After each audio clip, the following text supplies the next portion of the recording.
जहां से उठती है सच्ची खबर, वहीं से शुरू होता है छत्तीसगढ़ नाउ। नमस्कार, मैं ज्योति और आप देख रहे हैं छत्तीसगढ़ नाउ डिजिटल। आज रायगढ़ में करनी सेना के राष्ट्रीय अध्यक्ष राज सिंह शेखावत का आगमन हुआ।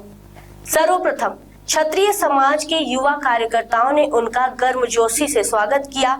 इसके बाद अटल बिहार कॉलोनी में एक प्रेस वार्ता आयोजित की गई, जिसमें राज सिंह शेखावत ने समाज को लेकर अपने रुख और आगामी कार्यक्रमों पर विस्तार से बात की। उन्होंने स्पष्ट कहा कि वे क्षत्रिय समाज को एकजुट करने के उद्देश्य से प्रदेश भर का दौरा कर रहे हैं और 7 दिसंबर को रायपुर में होने वाली महापंचायत के लिए उन्होंने क्षत्रिय समाज के साथ साथ अन्य सभी समाजों से भी अधिक से अधिक संख्या में पहुंचने का आह्वान किया। राज सिंह शेखावत ने यह भी साफ किया कि वे तोमर बंधुओं का समर्थन नहीं कर रहे, लेकिन यदि किसी तरह का मानव अधिकार उल्लंघन हो रहा है तो उसके खिलाफ आवाज उठाना उनका कर्तव्य है। उन्होंने कहा कि यदि अपराध हुआ है तो कानून अपना काम करेगा, पर महिलाओं पर प्रताड़ना और मानव अधिकार हनन किसी भी सूरत में बर्दाश्त नहीं किया जाएगा। उन्होंने आगे कहा कि यदि सरकार बातचीत कर उनकी मांगों पर विचार करती है तो वे वार्ता के लिए तैयार हैं, लेकिन यदि मांगे नहीं मानी गई तो 7 दिसंबर की महापंचायत हर हाल में होगी। आज की इस प्रेस वार्ता में रायगढ़ के सभी पत्रकार मौजूद रहे और राज सिंह शेखावत ने मीडिया के हर सवाल का बेबाकी से जवाब दिया।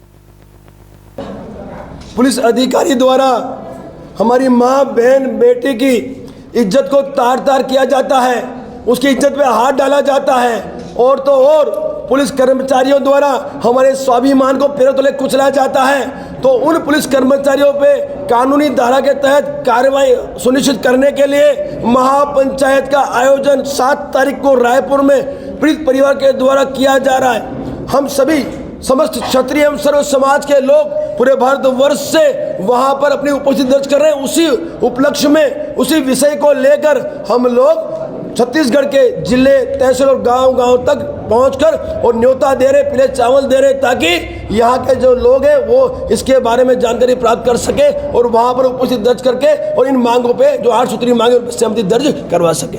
कितने की भीड़ होगी सर? अनगिनत भीड़ है, पूरे भारतवर्ष से संख्या आ रही है, क्योंकि सब में आक्रोश है। माँ, बहन और बेटी की इज्जत पे हाथ डाला है वो हम कभी बर्दाश्त नहीं कर सकते।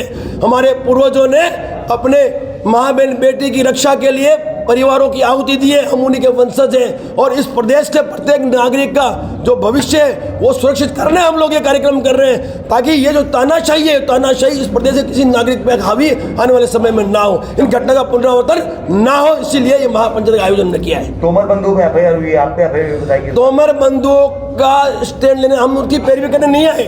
मैं फिर कहता हूँ कि तोमर बंधुओं की पैरवी के लिए हम बिल्कुल नहीं आए।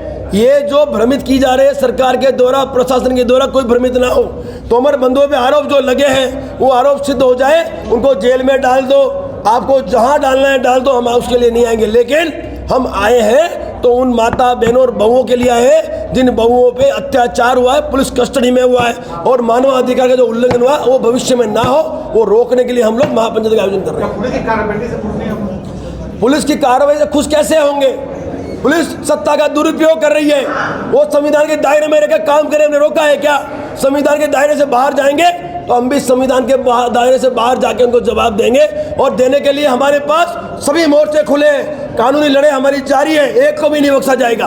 कानूनी लड़ाई हमारी जारी है, साथ ही साथ राजकीय जो हमारे पेच है वो भी चल रहे हैं और साथ ही साथ पूरे भारतवर्ष का जो क्षत्रिय सर्व समाज का लोग है अपनी एकता से, अपनी शक्ति प्रदर्शन से सरकार को बताना चाहता है कि हम कितने आक्रोशित हैं इस पूरी घटना को लेकर। महापंचायत के बाद भी अगर सरकार बैकफुट में नहीं आती है, क्या कदम रहेगा अगला? महापंचायत के दिन इन मांगों पे सहमति दर्ज करवा के दिखा देंगे।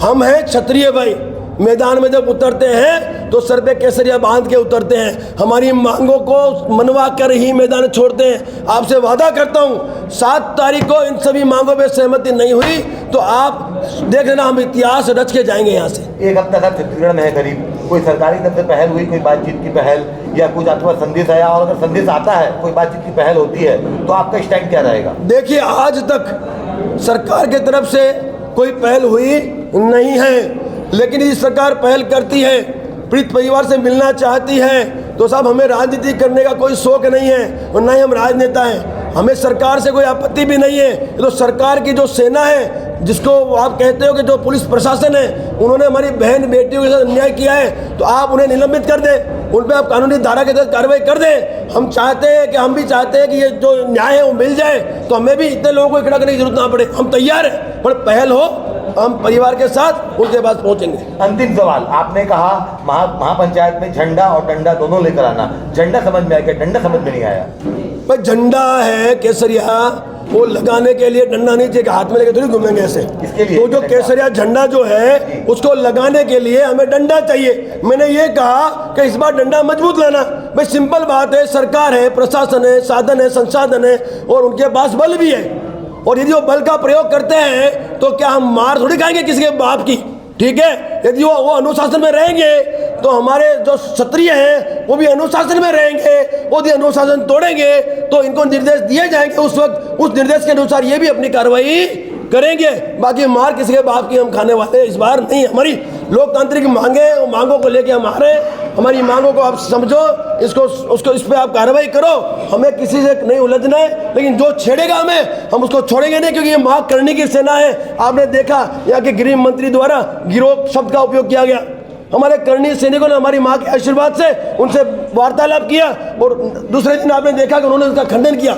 मैं उनसे आग्रह करता हूं, जैसे आपने वो खंडन किया, वैसे ये भी स्वीकारो कि आपके पुलिस के लोगों ने गलत किया है, और उन पे आप कार्रवाई कर लो। हमें आपसे दुश्मनी थोड़ी है, कार्रवाई कर लो, हम तो चले जाएंगे वापस यहाँ से। तो हमारा जो मुख्य उद्देश्य है, न्याय और अधिकार दिलाना है, छात्र धर्म का निर्माण करना है। बहुत बहुत धन्यवाद आपका। जय भवानी। खबरें नहीं रुकेंगी, छत्तीसगढ़ नाउ हर पल आपके साथ।